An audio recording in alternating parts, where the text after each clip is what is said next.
by saying congratulations on the brand new single and the brand new album. We've been playing The Sorcerer on our show now and getting some great feedback, so congratulations. Excellent, love to hear it. Thank you so much. No problem, mate. So it's been a big couple of years for you. What's it been like for you coming into a band like Dead City Ruins that already have such a great fan base behind them? Honestly, I couldn't have asked for a better bunch of lads to sort of guide me through. I hadn't been in a band for quite a long time and sort of ventured off into my own YouTube stuff, and which is where ultimately they found me. And joining such an organised and hungry group of guys made the experience of being in a band so much better.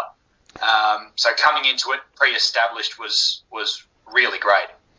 Were you already a fan of their music? And if so, what was that like when you first got that call from them to, hey, do you want to join us?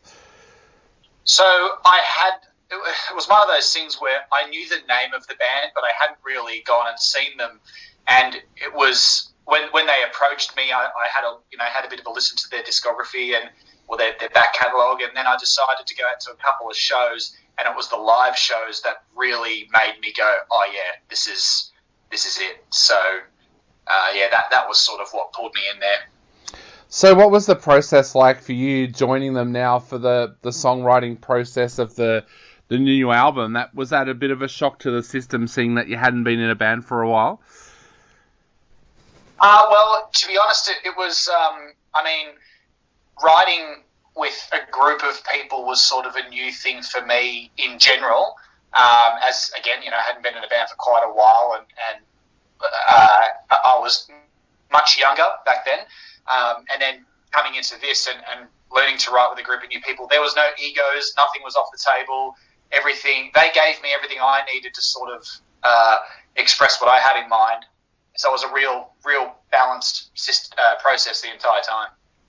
The last couple of years has been pretty tough on everybody, but it's been especially tough on the music industry. How did you guys go about getting together to work on this album? Because even getting together in the same room has been difficult over the last couple of years.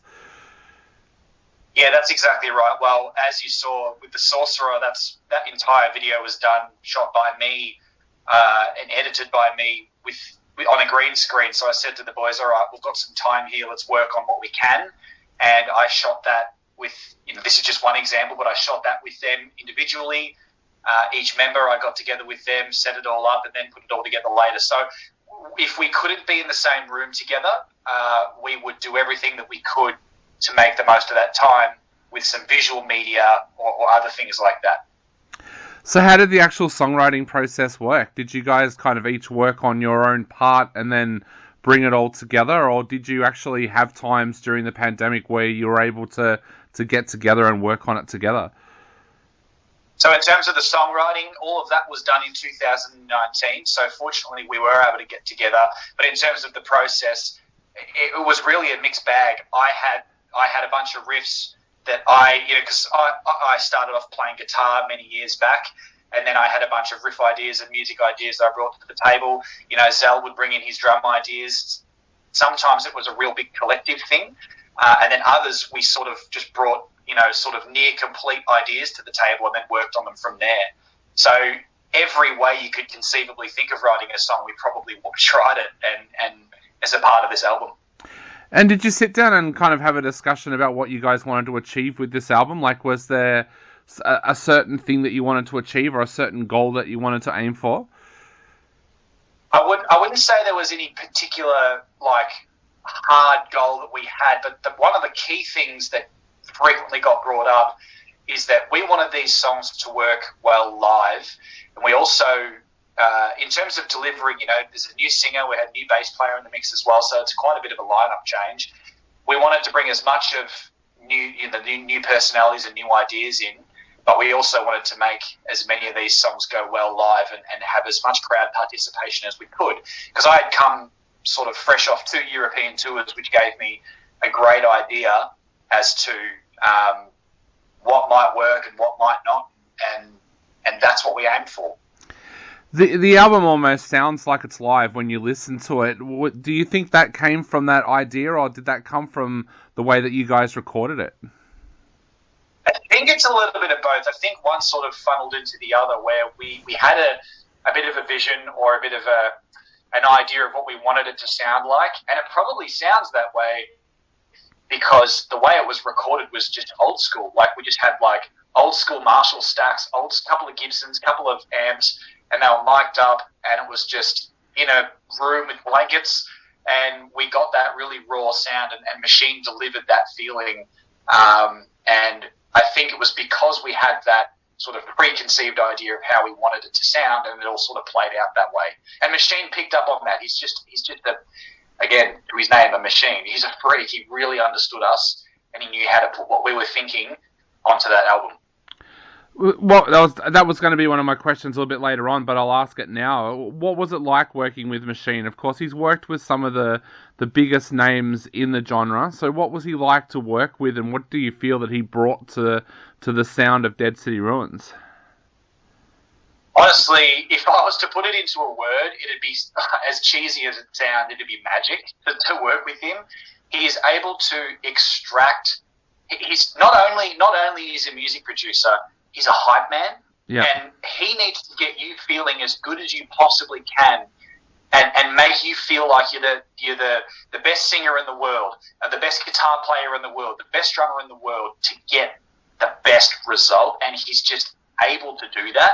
He's such a likable guy, and so working with him, again, I say it again, it was kind of magic, because there would be times where I was second guessing a delivery of a line, or maybe I didn't like a lyric and I decided to change it last minute. And I was able to bounce back and forth with him, and he was able to get out of me what I needed and what he needed. So, yeah, I suppose pretty magic is the way I would describe it. Yeah. You mentioned before about the lineup change with yourself and Thomas coming in as well. Heading into this album, were you guys kind of nervous about that, about heading into an album for the first time with a new band, or was there an air of excitement around that for you? No nervousness for me. It was all excitement. I was really excited to sort of to see what I was capable of on a personal level, but also to see how I could gel and write with a great bunch of guys like the rest of them in Dead City Ruins. So I looked at it as a huge opportunity, and I treated it as such, to the best of my ability. Yeah, you mentioned that you were sitting on a few riffs there as well of your own that had been sitting there for a few years. What was it like being able to bring them to life? Well, it was actually quite, I guess, it was a great feeling in the sense that I was able to go home and record. So a lot of the demos were recorded at my house, because I have a minor background in recording music, and it was great to create those ideas, deliver them to the guys, and say, all right, here's something that we can work on. What do you think? And just go from there, rather than sort of describing things or sending shitty phone recordings or anything like that. I feel like we had a great starting place. And with the riffs that I had in my head already, I was like, guys, I have this idea. I could put some drums behind it. I could put a bass line behind it and go, this is what I'm feeling. Where do we take it? So... Awesome. And was there anything influencing your songwriting, like when it came to lyrics? Because one of the things that really stands out with this album is that it's got some really catchy lyrics in there that are going to go down great live. Was there anything inspiring your lyrics when you were working on them? Thank you very much for that, because I put a lot of effort into creating something that stood out as best as I could. And I can tell you straight away that lyrically, I really wanted to make that point of difference. And inspiration-wise or influence-wise, the two big standout things for people, for me, that I paid attention to would be Rob Halford in the 80s era of Judas Priest, and Alice Cooper from the Hey Stupid and Trash sort of era. Because to them, it's not walking down the road, it's burning down your motorway, which is like, it's excitement and it's buzz. And those two songwriters themselves have got great expression, and that's something that I really try to hone in on and do myself. And I feel like, the feedback is that we did a pretty good job, or I did a pretty good job on that. So Definitely. Now you've mentioned a couple of times about this album and its live feel, and I'm sure it's going to sound absolutely amazing live. So where to now for you guys? Are you guys looking to get out there and do some shows now that everything's opened back up again? Absolutely. This Saturday, we're obviously opening for Kiss at Rod Laver, which is a great place to showcase some of that new stuff. And then straight away after that, we're lining up an album launch tour, which will probably hit up the east coast of Australia, and we just want to get on and play as much as we can, and get the album in people's hands and show them what it sounds like live. That was going to be one of my next questions. You mentioned like writing in the style of Judas Priest and writing in the style of Alice Cooper. How does it feel with opening for Kiss? That must be one of the highlights of your life so far. Man, I just, to be honest, so we found out about it at the beginning, just before the last European tour in 2019. That's when we got the spot. And then it got cancelled day one of the tour. So we've been sitting on this for 2.5 years now. And I've got to be honest, man, it hasn't hit me until probably the last couple of days. We did a full rehearsal the other day to tighten everything up. We are going to deliver the best show we've ever delivered. We're pulling out all the stops. And in terms of how I feel, man, the Kiss are one of the, like many people, they are one of the bands that made me like music, full stop. So I can only imagine what it's going to be like on the day, but I'm going to give it everything I've got, absolutely everything. All of us are. Yeah, and it's a great opportunity for you guys as well to kind of introduce yourself to a bunch of hard rock fans out there that may not have heard you. Is that something that you guys have talked about as well? Absolutely, and for me personally, it's about getting ourselves in people's ears, in people's eyes, to show what we're capable of, but to also not just to show them that, but just to give them a damn good time. I understand everyone is there to see, Kiss, and we know that as well. They're not there to see us, but if I can leave, or if we as a group can leave a great imprint. Hey, remember that band that opened for Kiss? Yeah, I do. If we can do that, that's what I want to achieve. Just something like that. Exactly. And I've discovered so many bands like that myself over the years, where I've been along to a show and the openers have been absolutely on fire that night, and I've walked away and gone, wow, I've got to look up those guys when I get home. And so it is a great opportunity for you. Absolutely. Awesome. Well, mate, I've got to say that the first singles that came out, Preacher and Speed Machine, have got such amazing feedback, and now we're getting the same for Sorcerer. When you see singles doing so well like that, does it kind of put your mind at ease a little bit more about the album getting released? Yeah, definitely. Like, now that we're sort of, and those 3 songs were definitely chosen specifically to sort of have a sense of familiarity, but also to bring something new. When you hear the rest of the album, it's just more of that. Like, we really went out of our way to create something new. And I'm really excited with all the great feedback from these 3 tracks to get the rest of it out there.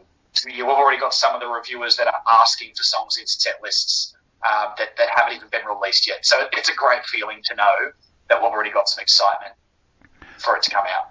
Definitely. Well, mate, on our show right now, we are going to play The Sorcerer and Preacher back to back. So what would you like to say to everybody out there, not only as they're about to listen to these amazing tracks, but also before they go out and grab the album this week as well? Oh, look, just turn it up as loud as you can.